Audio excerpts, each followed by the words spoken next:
Hello everyone and welcome back to my Bold and Beautiful 29 YouTube channel. I hope you guys are having a wonderful day. Before we start, please hit the subscribe button and give this video a thumbs up.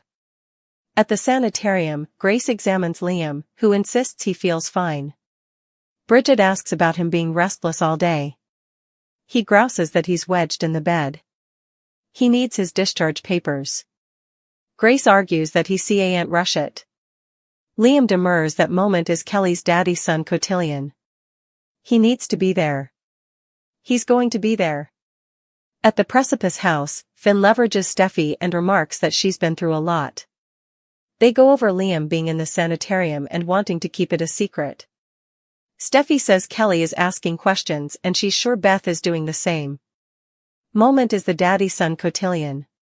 She hopes he might ever show up, but the latterly it gets suddenly. Kelly emerges in her dress for the cotillion and asks, "Is Daddy then yet?" At the Forrester manse, Ridge tells Taylor they've the house to themselves. She reminds him that the last time they allowed that Eric and Donna surprised them. He grunts that they're playing pickleball with musketeers and they start making out. Falling onto the lounge, they rave about having alone time. Their phones go out and they get prints of Kelly in her dress from Steffy. They gush about the father-son cotillion and how important Kelly loves Liam. Taylor's proud of the way Liam and Steffy have a co-parented Kelly. They agree that there's nothing Liam wouldn't do for his two daughters. Ridge and Taylor muse about how agitated Kelly's been for this night. He jokes that he gave her some of his cotillion moves. Taylor cracks over, and also they spoon. Ridge thinks about his first father-son cotillion. He thinks he enjoyed it further than they did. Taylor remembers them saying he was the coolest pater there. It's important to make recollections to cherish. You know when someone you love will be taken from you. At the Precipice house, Finn has to go, and Kelly promises to tell him each about the cotillion hereafter. After he exits, Kelly asks Steffy to text her daddy. He might have forgotten. Steffy hates to tell her this, but she doesn't suppose he's going to make it to the cotillion after all. Kelly gawps, "What?" In the sanitarium, Liam argues with Grace and Bridget, who want to make sure he's safe. Liam says his son comes first. "I'm going. That's passing. I'm leaving then and picking up Kelly, and you aren't stopping me." Liam begins pulling out his cables and the observers go wild.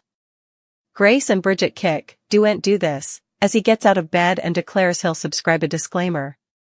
Grace and Bridget barge into Finn's office and declare that they've a problem. Liam has left the sanitarium. He discharged himself. Finn gawps, "What?" Grace says he pulled himself out of bed and ripped out his fore. Bridget explains he's hell-bent on being at the daddy-son cotillion with Kelly. She says they tried to stop him, but he wouldn't hear. Finn huffs that he's lucky to be alive and shouldn't be pushing his luck. Bridget and Grace change a look.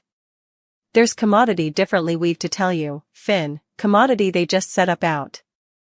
At the Precipice house, Steffy snoots as Kelly stands at the door looking outside for Liam. She comes back outside and says the cotillion is nearly over. She should presumably change out of her dress. She's not frenetic at her pater. But if it meant that important to him, why wouldn't he come? Suddenly, Liam walks through the door. Kelly rushes over to him and they embrace. Liam assures her he'd no way forget about this cotillion. She asks, "Where were you?"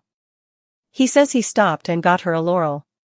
Kelly loves it and has her mama put it on her. Liam tells her she looks alluring. He asks if she's ready to get on the cotillion bottom, but Kelly says it's over. It's too late. Liam's floored. Kelly assures him they can go to the cotillion coming time. He says he's so sorry and hugs her.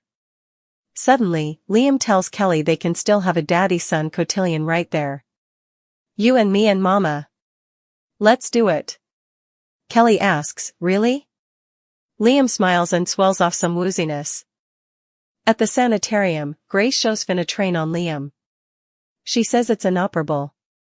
Outstation. Finn asks if they're absolutely sure there's no mistake. Bridget wishes there were. Finn can't get his mind around Liam dying. Bridget cries that it's not fair. He's a awful man and father. To suppose he'll miss out on so numerous beautiful moments in life. She weeps for how cruel this is for Kelly and Beth. Finn, shaken, can't believe the girls are going to lose him. Bridget's so sorry they had to give him this awful news. At the Precipice house, Liam asks Kelly if she wants to have a cotillion right now. He glitches while speaking and Steffy suggests they put this off. Liam insists he's giving his son the cotillion he missed. Checking his phone, Liam sees a missed call from Finn and a textbook asking him to call him. It's critical. Liam ignores them as Steffy puts on music and lights. Kelly and Liam cotillion, but he struggles and stumbles. Kelly asks if he's okay. He jokes that he's a looby. Steffy takes prints and a videotape of him.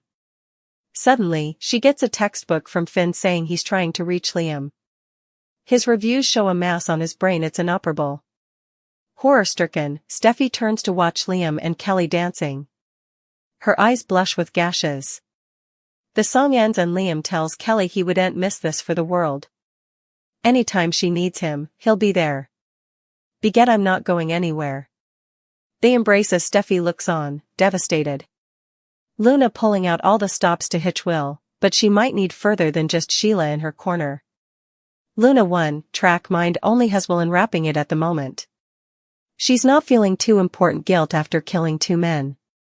She only wants Will and is willing to do whatever she can to land Bone Bill handsome youthful son. Of course, she also has to get Elektra out of the way, and that will be easier said than done. Grandma Sheila has the right advice for Luna, but will Luna be satisfied with silly mustache disguises and delivering pizza if it doesn't get her anywhere? No, she has to find another way to meet her thing, and she has formerly met the person who can help. There has to be a reason that Luna formerly had an hassle with Remy right in Bone Bill's living room. She knows him as Dario and he knows her as the woman who killed 2 men at Il Giardano. Luna is sure to meet Remy again and learn he's Elektra's old nonage friend who's still obsessed with her. With both of their end pretensions in mind, Remy and Luna would make the perfect satanic platoon to break up Elektra and Will. Still, they might find that they've more in common with each other than they do the 2 people they see ain't get off their minds, 2 people who do'n't want to give them the time of day. Both Luna and Remy know how to scheme when Elektra and Will haven't figured out how to be bad guys yet. Occasionally the villains always want the characters as pure as the driven snow and eventually find they're better with other villains. Remy and Luna take the fictional LA fashion platoon by storm and are much more dangerous together than they're independently. They just need to see it that way. Ivy and Elektra are having a discussion at the Forrester Manse. Ivy is veritably proud of Elektra and notes how comfortable she's with Will, grounded on the number of times she has caught them making out. The 2 giggle and Ivy says she's impressed how Elektra has kept in touch with her authentic tone, which is why Will loves her and there are no other women on his radar. Will and Luna are at Forrester Creations. She's being all kinds of kittenish, but he wants her to go. He threatens to call Charlie, but Luna says Will is way more her type. She heads towards the door and says to call her when he gets wearied with Elektra. Will assures her that he wouldn't get wearied and tells her to get gone.